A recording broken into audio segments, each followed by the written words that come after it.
बच्चों, कैसे हैं आप सब? I hope you all are fine.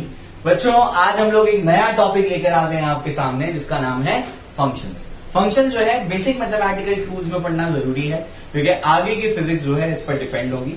हम लोगों को आगे के कॉन्सेप्ट को समझने में, न्यूमेरिकल्स को करने में इसकी हेल्प लगने वाली है, तो इस वजह से हम लोगों को स्टार्ट में फंक्शंस पढ़ना होगा।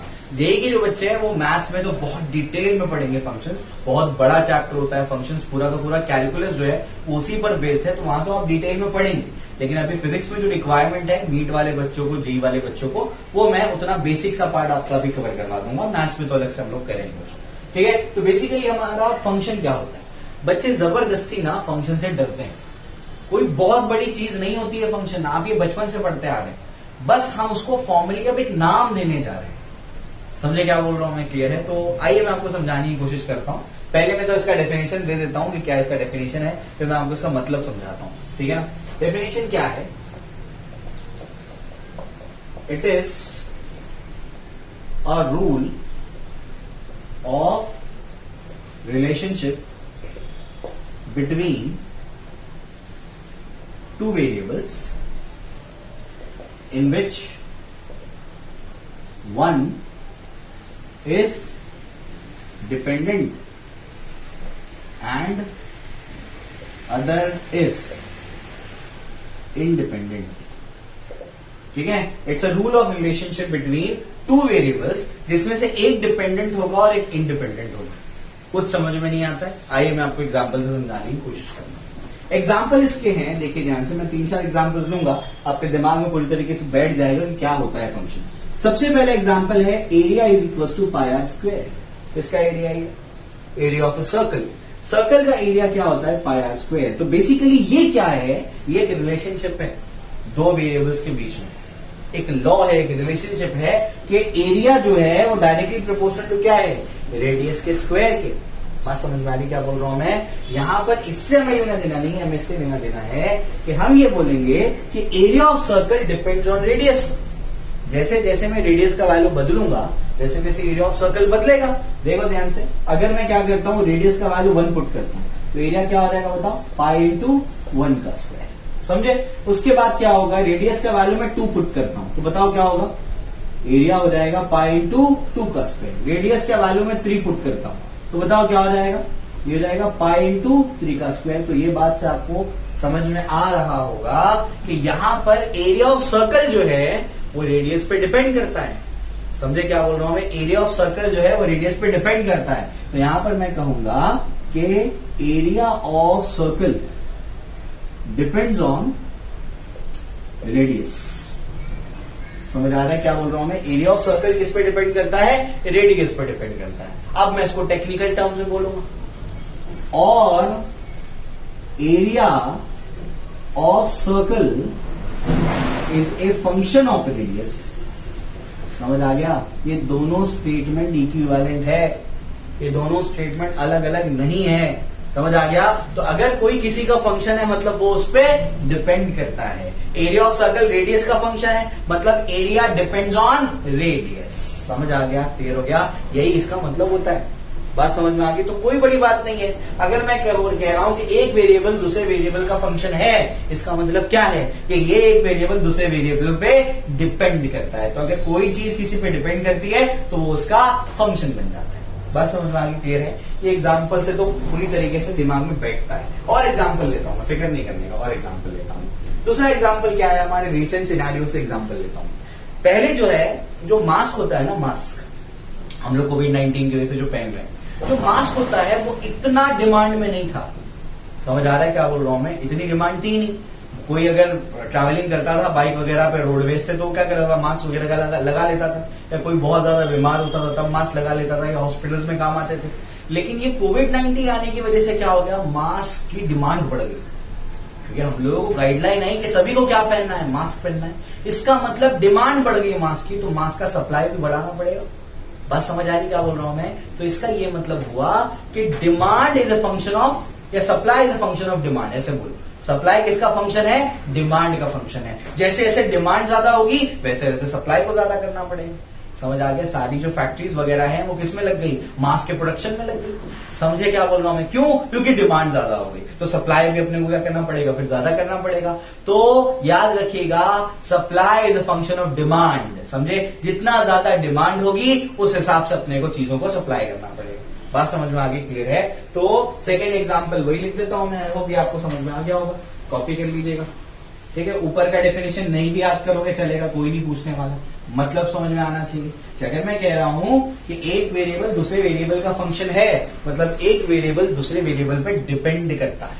समझ आ गया? दूसरा एग्जांपल लिख देता हूं मैं कि supply of mass is a function of demand. जितना ज्यादा डिमांड होगा उस हिसाब से अपने को क्या करना पड़ेगा? चीजों को सप्लाई करना पड़ेगा। ठीक है ना? क्लियर हो गया? चलो आगे चलते हैं। आगे क्या है इसके बाद? अब उसको समझने की कोशिश करो। और एग्जांपल देता हूं मैं। और एग्जांपल के तौर पे ऐसे समझो कि हमारे पास क्या है? एक ट्री है। हमारे पास क्या है? ट्री। ठीक है ना? हमारे पास एक ट्री है और उस ट्री को मुझे क्या करना है? ग्रो करवाना है। तो क्या करना पड़ेगा मुझे यहाँ पर क्या करना पड़ेगा? पानी डालना पड़ेगा। अगर मैं कम पानी डालूंगा तो कम ग्रोथ होगी, ज्यादा पानी डालूंगा तो ज्यादा ग्रोथ होगी। तो बेसिकली इसकी जो ग्रोथ है वो किसका फंक्शन हुआ? बताओ। Growth is a function of amount of water supplied या प्रोवाइडेड। समझ आ रहा है क्या बोल रहा हूं मैं? क्लियर है? तो ग्रोथ यहां पर तीसरे वाले एग्जांपल में growth is a function of water, amount of water. जितना ज्यादा वाटर अपन क्या करेंगे? डालेंगे, उतना ज्यादा क्या होगी? इसमें ग्रोथ होगी। बात समझ में आ गई? क्लियर है? तीसरा एग्जांपल ये हो गया। चौथा एग्जांपल टिपिकल फिजिक्स से देता हूं। अगर हमारे पास एक रेजिस्टर है, यहां पर मैंने क्या कर दी? बैटरी लगा दी। उससे क्या होगा? यहां पर वोल्टेज है, मैंने पोटेंशियल डिफरेंस प्रोवाइड किया, उससे क्या होगा? इसमें करंट फ्लो होगा। तो यहां पर एक बात आपको समझनी है कि करंट जो है is a function of voltage and resistor. Current जो है is a function of voltage and resistor. जैसे जैसे आप क्या करेंगे? वोल्टेज यानी बैटरी, रेजिस्टर यानी ये तो आप पे डिपेंड करता है। वोल्टेज और रेजिस्टर को जैसे जैसे आप चेंज करेंगे वैसे वैसे इस सिंपल सर्किट में क्या होगा? करंट में वेरिएशन आएगा। बात समझ में आ रही है?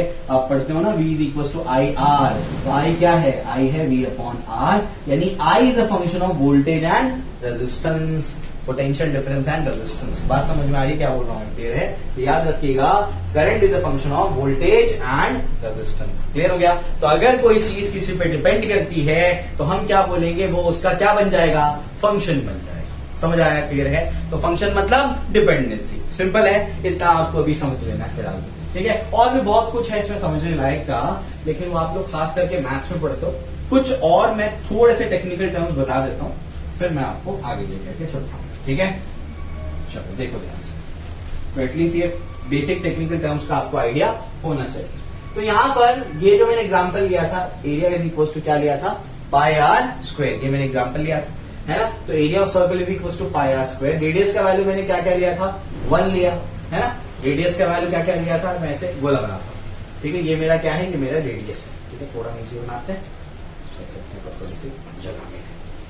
ठीक है? तो यहां पर मैं क्या कर देता हूं? यहां पर मैं बना देता हूं रेडियस। ठीक है? ये अपना क्या है? रेडियस। रेडियस का वैल्यू अपन ने क्या लिया? 1 लिया था, 2 लिया था, 3 लिया था, 4 लिया, मान लो 5 लिया। 5 वैल्यूज ले लिए अपन ने। ठीक है? और इसी हिसाब से अपने को क्या मिल गया? एरिया मिल गया।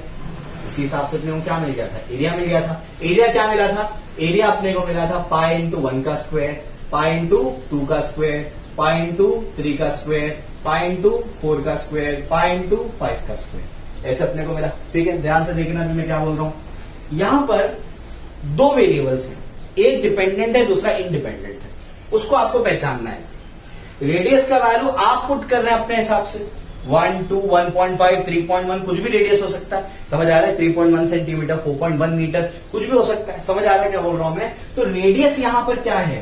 रेडियस यहां पर इंडिपेंडेंट वेरिएबल है, क्योंकि आप इसका वैल्यू सिलेक्ट कर रहे हैं, ये कोई भी वैल्यू ले सकता है। तो ये क्या है? इंडिपेंडेंट वेरिएबल, ये डिपेंड नहीं कर रहा। लेकिन रेडियस का जो वैल्यू होगा उसी के हिसाब से क्या होगा? एरिया का वैल्यू डिसाइड होगा।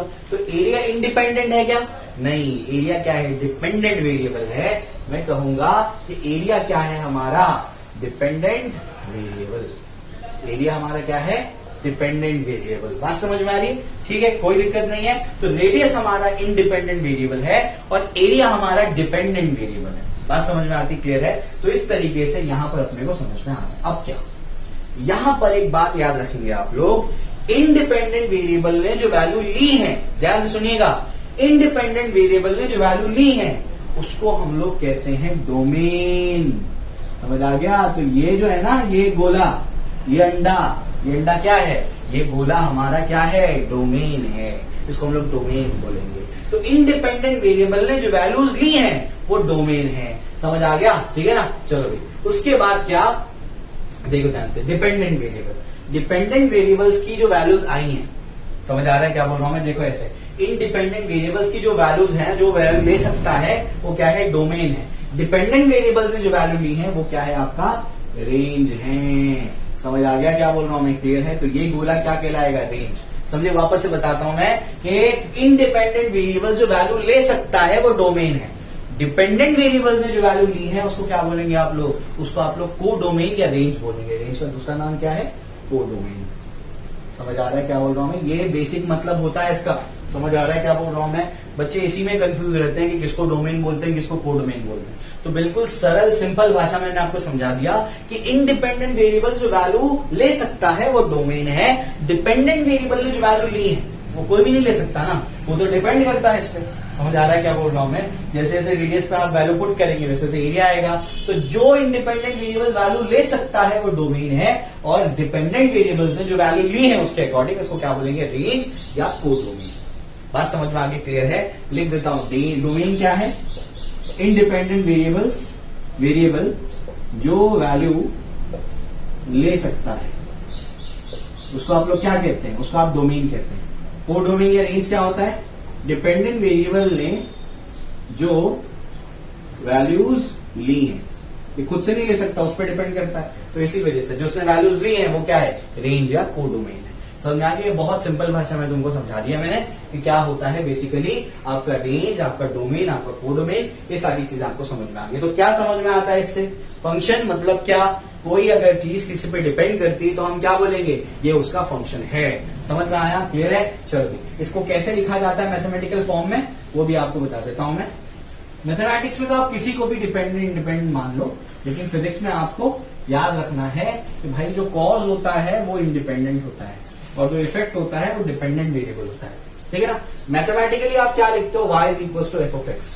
तो इसमें आप y को डिपेंडेंट मान लो, x को इंडिपेंडेंट मान लो, या इंटरचेंज कर लो, x को इंडिपेंडेंट मान लो, y को डिपेंडेंट मान लो, कोई फर्क नहीं पड़ता मैथ्स में। समझ आ रहा है क्या बोल रहा हूँ? लेकिन उसको लिखा ऐसे जाता है, y is equal to f of x. समझ में आ गया? ये मतलब क्या है? f इंटू एक्स नहीं है, ये गलती मत कर देना। एफ ऑफ एक्स देख के बच्चे जबरदस्ती डरते हैं, इसको बिल्कुल डरने की जरूरत नहीं है। इसको बहुत आसान है। y is a function of x। कैसे रीड करते हैं इसको? इसको रीड करते हैं y is a function of x। y x का फंक्शन है। समझ में आ गया? या फिर क्या बोलोगे इसको? बताओ, बोलो। y लेमेन्स लैंग्वेज में क्या बोलोगे? y depends on x। लेकिन अभी आप लेमेन नहीं रहे, आप जूनियर साइंटिस्ट लेवल पे काम करना शुरू कर चुके हैं, तो आपको भी टेक्निकलिटी आनी चाहिए, टेक्निकल टर्म्स पता होने चाहिए। तो y डिपेंड्स ऑन x बोल दो, एक ही बात है। लेकिन आप ये नहीं बोलोगे, आप क्या बोलोगे? y is the function of x। समझ आया? ठीक, चलो ये अपने को समझ में आ रहा है। इसमें मैथमेटिकली आप किसी को भी डिपेंडेंट, किसी को भी इंडिपेंडेंट मान सकते हो, पहली चीज। अब दूसरा, अगर मैं ऐसे लिखता हूं x, ऐसे लिखता हूं मैं x ऑफ t, मतलब क्या होता है? x डिस्प्लेसमेंट है, t टाइम है, तो क्या बोलोगे? x इंटू टी है क्या वो? नहीं। क्या है वो? x is a function of time. क्या है वो? x यानी displacement is a function of time. समझ में आ गया? Displacement is a function of time. समझ में आ गया? मतलब क्या? Displacement depends on time. समझ में आ गया? उसके बाद अगर मैं ऐसे लिखता हूं v ऑफ टी, बताओ जी से क्या मतलब होता है इसका? या फिर लिखता हूं मैं a ऑफ टी, बताओ जी से क्या मतलब होता है? Velocity is the function of time, उसके बाद acceleration is the function of time. समझ में आती बात? कोई दिक्कत नहीं है, एकदम आसान। ठीक है, ये अपने को समझ में आता है। तो फिर आगे बढ़ते हैं। आगे क्या है देखो ध्यान से, नेक्स्ट पार्ट में। ये तो अपने को समझ में आ गई बात है ना। चलो अब मैं कुछ आपको प्रॉब्लम्स करा देता हूँ, जिससे आपको समझ में आएगा कि हम लोगों को बेसिकली फंक्शंस में कैसे चीजों को सॉल्व करना है। ठीक है, चलो कुछ प्रॉब्लम्स मैं आपको देता हूँ।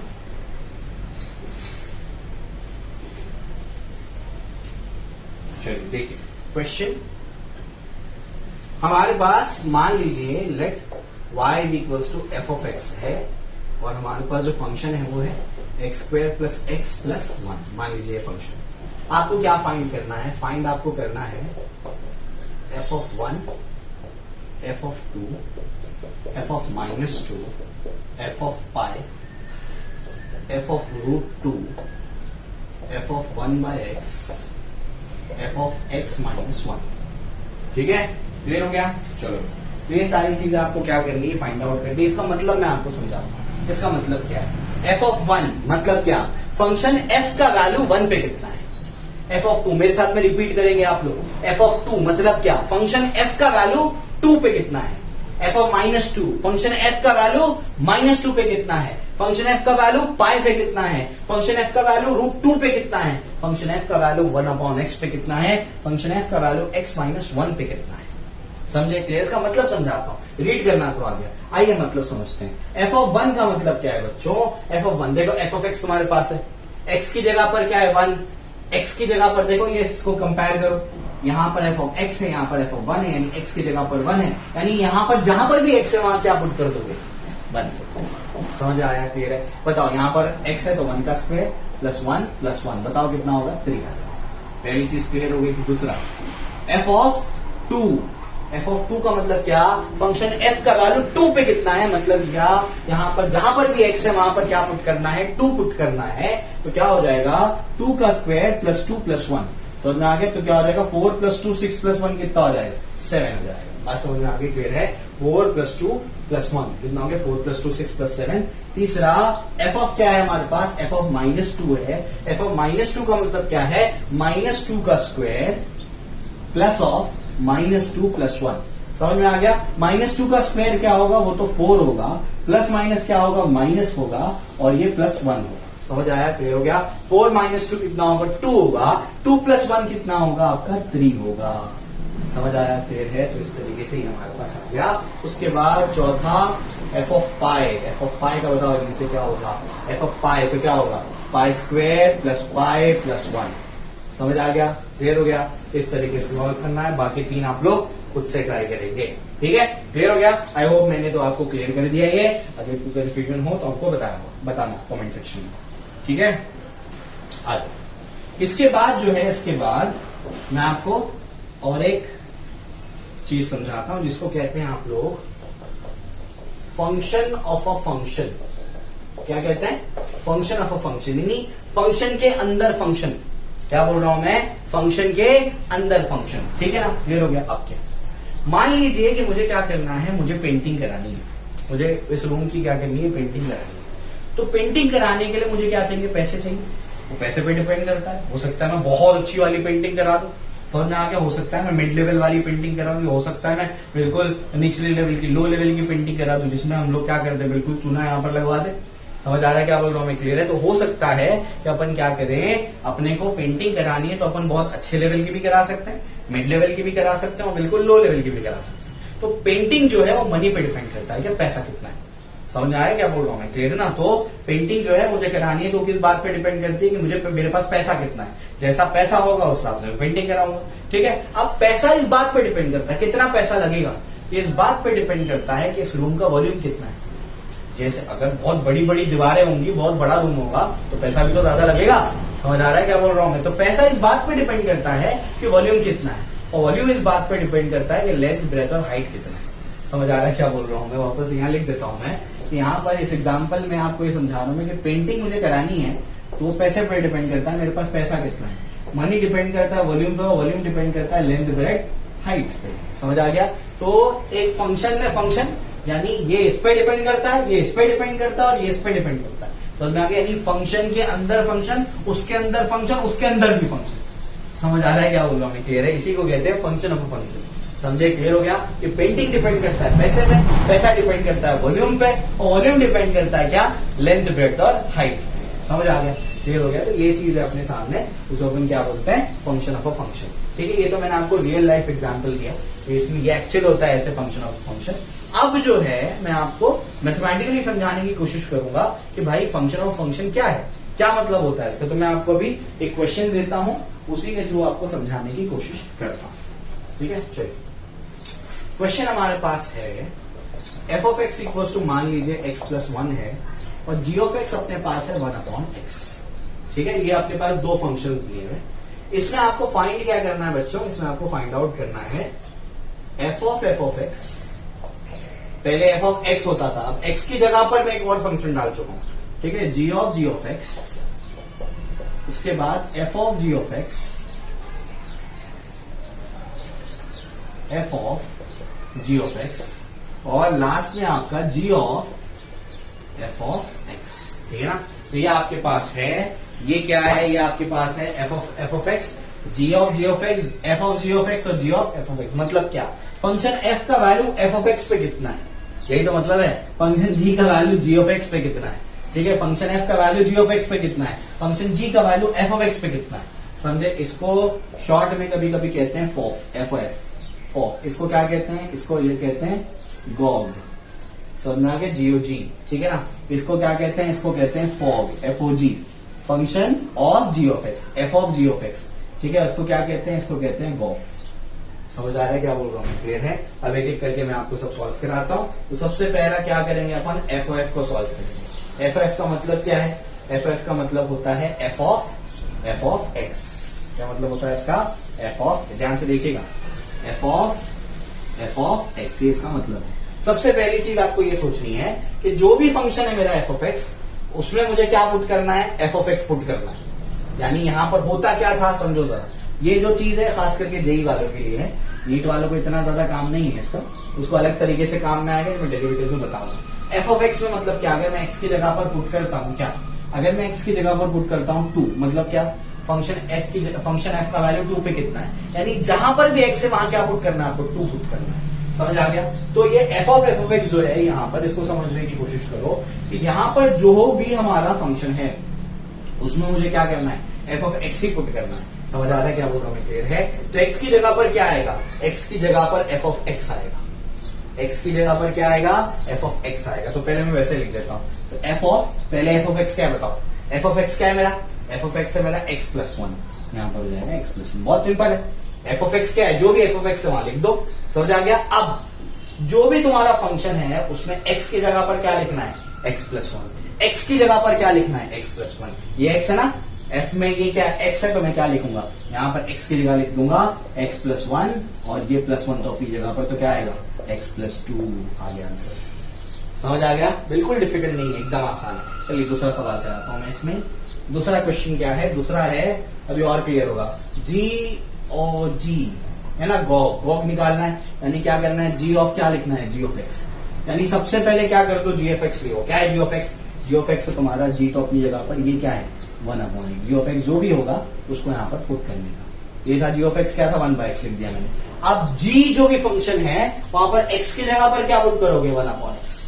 समझ आ रहा है क्या बोल रहा हूं मैं, क्लियर है। ध्यान से देखना, g मेरा फंक्शन ये है, उधर पर x की जगह पर क्या पुट करना है, 1/x। ये तो आप बोलेंगे 1/x है, नहीं, x की जगह पर 1 तो अपनी जगह पर, इधर आएगा 1/x, x की जगह पर 1/x, तो क्या आएगा, ये हो जाएगा आपका x। समझ आ गया, क्लियर हो गया। ऐसे इसको सॉल्व करना है, ठीक है। चलो अब उसके बाद क्या, थर्ड क्या है आपका, थर्ड आएगा आपका f of g of x। समझ में आ गया। तो f of, सबसे पहले g of x पुट करो। g of x क्या है, g of x है आपका 1/x। अब फंक्शन f में जहां पर भी x है वहां क्या पुट करो, 1/x। x यहीं पर है तो क्या लिखोगे, 1/x+1। समझा, क्लियर हो गया। उसके बाद लास्ट वाला गॉग जो है आप लोग खुद से सॉल्व करेंगे। तो यहाँ पर जितना बेसिक आपको फंक्शन रिक्वायर्ड था उस सब मैंने आपको करा दिया, इतना सफिशिएंट है। अब इसके बाद का जो होगा वो आप लोगों को कैलकुलस का पार्ट स्टार्ट करूंगा मैं, जो आप लोगों को फिजिक्स में काम आने वाला है 11th के बच्चों में, ठीक है। तो वो हम लोग करते जाएंगे। तो आई होप आपको ये समझ में आ गया होगा बहुत अच्छे से। अब इसके बाद क्या है आपको तो बता दिया मैंने, कैलकुलस है, आपको मैं डेरिवेटिव बताऊंगा, इंटीग्रेशन बताऊंगा, फिर आखिर में आपको लोगैरिथम पे करा दूंगा, ठीक है। उसके बाद अपन वेक्टर्स करेंगे, उसके बाद रिंग्स एंड डायमेंशन पे जाएंगे।